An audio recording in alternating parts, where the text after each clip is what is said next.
بسم اللہ الرحمن الرحیم۔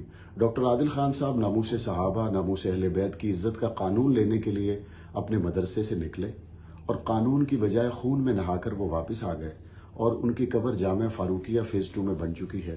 قبر کی گیلی مٹی اور ان کے بدن سے نکلنے والا خون کا ایک ایک قطرہ حاکم وقت سے یہ پوچھ رہا ہے، کیا صحابہ اکرام کی ناموس کا قانون مانگنے والے کو اسی طرح خون میں نہلایا جاتا ہے؟ تو وقت کا حاکم جواب دیتے ہوئے یہ کہتا ہے کہ ڈاکٹر عادل صاحب، آپ کے قتل میں ملوث را کے ایجنٹس ہیں اور ہم عنقریب ان تک پہنچ جائیں گے۔ وزیر اعظم صاحب، را کے ایجنٹس جنہوں نے گزشتہ کل ڈاکٹر عادل صاحب کو شہید کیا وہ نامعلوم ہیں، لیکن را کے وہ ایجنٹ جنہوں نے کراچی کی شاہراہوں پر 10 محرم الحرام کو حضرت معاویہ اور حضرت ابو سفیان پر بکواس کی وہ تو معلوم ہے۔ لاہور کے اندر پریس کانفرنس کر کے جن لوگوں نے صحابہ اکرام کی ناموس پر حملے کیے وہ را کے ایجنٹس تو نامعلوم نہیں، وہ تو معلوم ہے۔ اسی طرح سے اسلام آباد کے اندر بیٹھ کر جس بندے نے سیدنا ابو بکر صدیق پر بکواس کی، زبان درازی کی، وہ را کا ایجنٹ تو نامعلوم نہیں بلکہ معلوم ہے۔ ہم آپ کے بیان کے ساتھ متفق ہیں، لیکن ہم صرف دیکھنا یہ چاہتے ہیں جو نامعلوم ایجنٹس تھے ان کے لیے تو آپ کوشش کر رہے ہیں، لیکن معلوم ایجنٹس کے خلاف آپ نے اب تک کتنی کارروائی کی اور اس کے لیے آپ کتنے سنجیدہ ہیں؟ صرف کراچی کے علماء اہل سنت کا نہیں، دنیا بھر کے علماء اہل سنت کا یہ سوال ہے کہ ڈاکٹر عادل جیسا شخص، جہاں دیدہ، یونیورسٹیز میں پڑھانے والا، ملیشیا اور انڈونیشیا کے اندر دینی درسگاہوں کو قائم کرنے والا، پاکستان کے اندر ہزاروں علماء اکرام کے استاذ جس طرح سے کراچی کی شاہراہوں پر بے دردی کے ساتھ شہید کر دیے گئے ہیں، لوگ پوچھتے ہیں ڈاکٹر عادل کا جرم کیا تھا؟ اور جواب دینے والی دنیا جواب یہ دیتی ہے، اس نے ابو بکر کی عزت کا قانون مانگا تھا۔ ڈی جی ISI جناب محترم نور الحق قادری صاحب، آپ نے ایک دعوت میں ان کو بلایا تھا۔ آج جب دوبارہ آپ اسی محفل کے لوگوں کو بلائیں گے تو ان میں ڈاکٹر عادل نہیں ہوں گے۔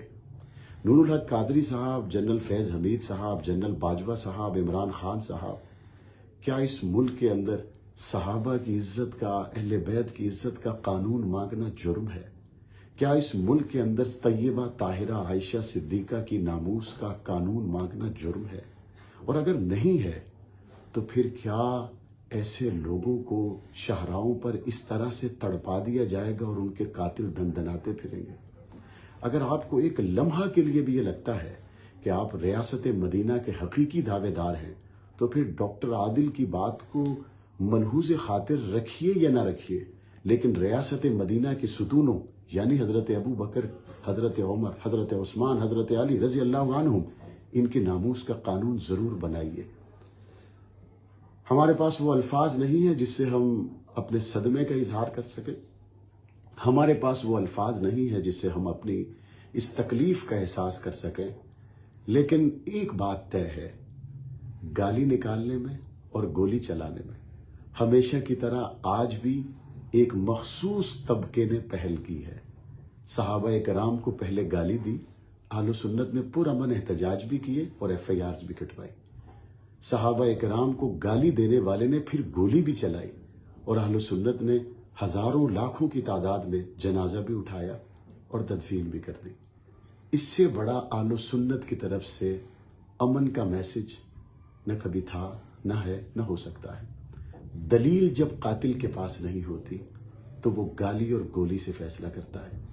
ہم کھڑے ہیں تو کسی دلیل پر کھڑے ہیں، ہم گالی اور گولی پر نہیں، ہم صدیق کی صداقت پر، فاروق کی عدالت پر، عثمان کے حیا اور علی کی شجاعت پر کھڑے۔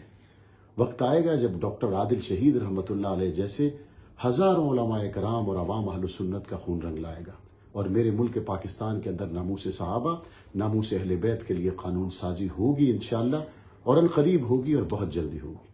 اپنے حوصلوں کو بلند رکھیے، پرامن رہیے، اس ملک کو نظام خلافت راشدہ کی بہاروں سے عملی طور پر دوچار کرنے کے لیے اپنی قیادت کے ساتھ رابطے میں رہیے۔